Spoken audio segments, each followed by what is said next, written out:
Hi, I'm Gavin Glicksman. You're watching Sun Football. Joining me is Emmanuel Petit to talk about the Capital One Cup game between Arsenal and Chelsea. Emmanuel Petit, thank you for joining us. You're welcome. Big Capital One Cup game between Arsenal and Chelsea on Tuesday, two of your former clubs. How do you see that game going? Big games coming between domestic competition and international competition, so the expectations are high. It's a derby. Somewhere it's a supremacy of London, but it's reflecting as well on the Premier League. So important games for both clubs, yeah. Obviously, it's well known that Arsenal haven't won a trophy for some time now. Yeah. How important is it for Arsenal to not just win this game, but to knock Chelsea out as well? As you mentioned, it's a big rivalry. I think it will be more important for Arsenal than Chelsea, of course. I don't know if you remember the final between Arsenal and Birmingham, and their expectation was so high. And after this final, and in somewhere the clubs and the players that have lost the plot, So every game is important, and you cannot choose between competition, and you can afford. You don't have the luxury to choose your game. So when you play for Chelsea and Arsenal, you have to win every game. So I remember as well that the Capital One trophy is the first trophy you can win during the season, and sometimes when you win a trophy before the end of the season, that print the rest of the season for the club. So it's very important. So I know that there is competition more important than the Capital One Cup, but it's still a big target for the club because that will improve as well the young players for their experience as well, and that will improve the team, that will boost their confidence for the rest of the season. Having played for both teams, how do you decide who to support? It's very hard, but it's not a secret for anyone that I had a much better time with Arsenal than with Chelsea, and that's why somewhere I'm still a gunner. Were you surprised that Arsene Wenger has been criticised quite a lot before this season, the lack of trophies, the fact he hasn't spent money? I understand until a certain point.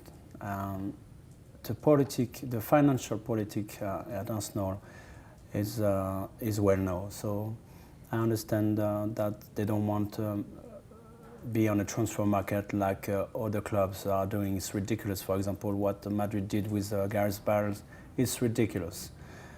So I understand exactly the politics at Arsenal. They have to pay back the loans, and they have to build for the future. And now I think they're in a good position to reach that target. And for the first time since a long time, they didn't sell their best player, and they spent 50 million on the transfer market on a very good bargain, like Mesut Ozil and Flamini as well. He came back at Arsenal for free. So I think those two players were missing at Arsenal. The organization in the midfield, but as well holding midfield just in front of the defense. After losing the final against Birmingham, the players, they were questioning themselves about the ambitions of the club. And most of the big players in this team wanted to leave the club at the end of the season. Now, if you ask the question to the players, they all want to come to Arsenal because the way they play and the confidence and the happiness they show on the pitch, that's very important. I don't know if you follow the French football, but Marseille 3 years ago, they were struggling to win trophy. Everybody is talking about Arsenal without winning a trophy for the last 8 years. Marseille was 17 years, almost the double, more than the double. And they win the Coupe de la Ligue, which is the same than the Capital One trophy. And they won that trophy in March, and they won the Premier League afterwards. And then they won 5 titles. These titles, for many people, wasn't the first target to the season, but they play every game to win the game. They didn't make a choice or make we will prefer to win that trophy on this one. No, they went on the pitch every weekend thinking we have to win that game. Doesn't matter if it's Champions League game, Premier League game, or a domestic cup game. Doesn't matter. They did it, and they won it. And they won 5 trophies afterwards, after 17 years without any single trophy. That's why it's important to have a winning mentality and to win every single game. Doesn't matter which game it is. You said that you think Mesut Ozil is a bargain, despite how much money it costs. It's a bargain. I know it's 50 million, but you see at the end of the season, 50 million, it's a lot, it's a hell of money. But nowadays in modern football, when you see 100 millions for Gareth Bale, with all the respect I have for him, even Fellaini, 35 million pounds at Manchester United. When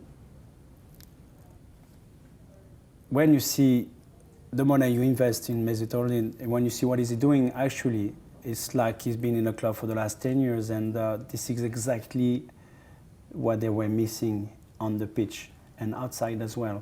Experienced players, gifted players who can organize games, but they can reflect their personality to the rest of the team. And players like Witcher and Ramsey, they will learn a lot from players like him. They will learn how to prepare the game, how to enjoy the game on the pitch. Because I don't know if you noticed, but the difference is between this Arsenal and the Arsenal at Fabregas' time, it's not completely different. In some way, they used to play the same football, one touch, big movement, attacking football, beautiful football. But at the end of the day, the big difference is that this team actually is playing to win the game. He's playing to score goals. It wasn't the case when Fabregas and co were playing magnificent football. They were playing only to show to the rest of the world that after Barcelona, they are the best team on the pitch. But at the end of the day, football is scoring goals and winning games. That's what they're doing now. So do you think it's fair to say that Ozil has brought a more cutting edge to the team? I think when you look at him, when you look at the player he is with the national Mannschaft, he's the main guy, you know. There is big players surrounding him, but the way he runs, the way he moves on the ball, the way he touches the ball, it's like he wants to, for him it's important to win, but it's more important to bring beautiful things surrounding, you know, the winning. And that's why he fit perfectly into the dressing room, because most of the Arsenal players want to play beautiful football, but they need it, and they still need somewhere to win trophy to end that question. Can we win? Can we play beautiful football without winning trophy? Is Barcelona the only team in the world who can play beautiful football and win trophy at the end of the season? No. The answer is no. Arsenal can do it. No, they have to do it. So just finally, if I put you on the spot, are Arsenal strong enough to win the Premier League this season? Yes. I think there is 3, maximum 4 contenders for the Premier League. I think Manchester United dropped too many points already, and they still have to looking for their balance into the team. There's still one big European team who's still playing with 2 out in midfield, and they're still playing Rooney in the midfield where he's not happy. And the fact that Moyes is a very good manager, but he will need time to set up his vision into the club and on the pitch as well. So it's a transition, actually. I think this year will be a transition for Manchester United, but don't be mistaken, they will come back very strongly. The rest will be, I think, between Arsenal, Manchester City and Chelsea. Liverpool are doing very well, but they're still short in terms of options on the bench. If, for example, Suarez or Sturridge or even Steven Gerrard are injured, what is the option? Not much. So that's why I think on a long season like this, just before the World Cup in Brazil, it will be a long, long season for all players, international players. So the more players you get, the more happy you will be at the end of the season. Emmanuel, thank you for your time. Enjoy the game on Tuesday. Thank you. Thank you.